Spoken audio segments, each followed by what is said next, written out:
நண்பர்கள் அனைவருக்கும் வணக்கம். இன்னைக்கு நம்ம இந்த வீடியோல ஜிபே பயன்படுத்தக்கூடிய வாடிக்கையாளர்கள் அனைவருக்கும் புதிய அறிவிப்பு ஒன்று வெளியாகி இருக்கு. ஸோ அதை பத்தி தான் இப்போ நம்ம பார்க்க போறோம். இந்தியாவில் எங்கு பார்த்தாலும் ஆன்லைன் பண பரிவர்த்தனை அதிகரித்து விட்டது. குறிப்பாக பேடிஎம், கூகுள் பே, போன்பே போன்ற யூபிஐ தளங்கள் வழியாக மக்கள் அதிகமாக பண பரிவர்த்தனை செய்கிறார்கள். இது சாதாரணமாக பெட்டி கடைகளில் சாக்லேட் வாங்குவதில் தொடங்கி ரயில் கட்டணம், மின்சார கட்டணம், வீட்டு வாடகை வரை யூபிஐ மூலமாகவே பணம் செலுத்துகின்றனர். இதன் மூலமாக மக்களுடைய நேரம் வெகுவாக குறைக்கப்படுகிறது.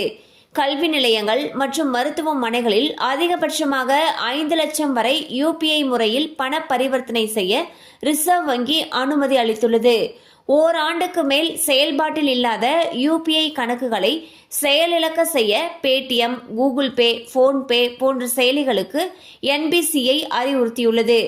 அதேபோல ஆன்லைன் பண பரிமாற்றத்தில் நடக்கும் மோசடிகளை தடுக்க முதல் முறை 2000 ரூபாய்க்கு மேல் செய்யப்படும் பரிவர்த்தனைகளுக்கு 4 மணி நேரம் அவகாசம் கொடுக்கப்பட்டுள்ளது. அதாவது முதல் முறை ஒருவருக்கு 2000 ரூபாய்க்கு மேல் பணம் அனுப்புகிறீர்கள் என்றால் மீண்டும் அதே நபருக்கு பணம் அனுப்ப 4 மணி நேரம் காத்திருக்க வேண்டும். இந்நிலையில் கூகுள் பே நிறுவனம் தற்பொழுது புதிய ரூல்ஸ் ஒன்றை கொண்டு வந்துள்ளது. அதன்படி வங்கி கணக்குடன் இணைக்கப்பட்ட மொபைல் எண் வைத்திருக்கக்கூடிய நபர் பிரைமரி பயனர் ஆவார். சம்பந்தப்பட்ட நபர் அந்த எண்ணில் வழக்கம் போல யூபிஐ ஐடியை ஓபன் செய்து கொள்ளலாம். அதன் பிறகு இரண்டாவது முறையாக செகண்டரி பயனர் யூபிஐ ஐடியையும் உருவாக்கி கொள்ள முடியும். இந்த இரண்டாவது யூபிஐ ஐடிக்கு லிமிட் விதிக்க முடியும். அதிகபட்சமாக ஒரு மாதத்திற்கு 15,000 ரூபாய் வரை செலவு செய்ய அனுமதி வழங்கலாம். அதே போல இந்த தொகைக்கு உள்ளாக 5,000 ரூபாய் அல்லது 10,000 ரூபாய் என்று லிமிட் செய்து கொள்ளவும் பிரைமரி பயனாளரால் முடியும். ஆகவே இந்த குறிப்பிட்ட தொகையை மட்டுமே செகண்டரி பயனர் செலவழிக்க முடியும். அதே நேரத்தில் செகண்டரி பயனர் பேமெண்ட்டுகள் செய்யும் பொழுது அதற்காக அனுமதியை பிரைமரி பயனரே வழங்கிக் கொள்ளலாம். ஸோ பாத்தீங்கன்னா ஜிபேல நிறைய விதிமுறைகளை கொண்டு வந்திருக்காங்க.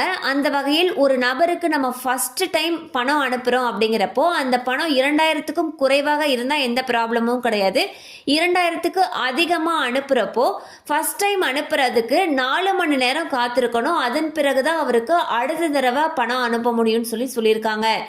அதே போல இப்ப புதுசா ஒரு ஆப்ஷன் கொண்டு வரதுக்கு இருக்காங்க. அதாவது இப்ப யாருடைய வங்கி கணக்கு எண்ணோட நம்ம போன் நம்பர் இணைக்கப்பட்டிருக்கோ அவங்க ஜிபே உடைய பிரைமரி யூசர் ஆவார். அது மட்டும் இல்லாம ஒரு செகண்டரி யூசர் ஐடியையும் நம்மளால கிரியேட் பண்ணிக்க முடியும்னு சொல்லியிருக்காங்க. இப்ப செகண்டரி யூசர் எவ்வளவு செலவு செய்யணும் அப்படிங்கிற லிமிட்டையும் நம்ம செட் பண்ண முடியும். அதிகபட்சம் 15,000 ரூபாய் வரைக்கும் செலவு செய்யறதுக்கு அனுமதி வழங்கலாம்னு சொல்லியிருக்காங்க. ஸோ இந்த ஆப்ஷன் பார்த்தீங்கன்னா பெற்றோர்கள் பிள்ளைகளுக்கு ஜிபே யூஸ் பண்றதுக்கு ஊக்குவிக்கிறதுக்கு பெரும் உதவியாக இருக்கும்.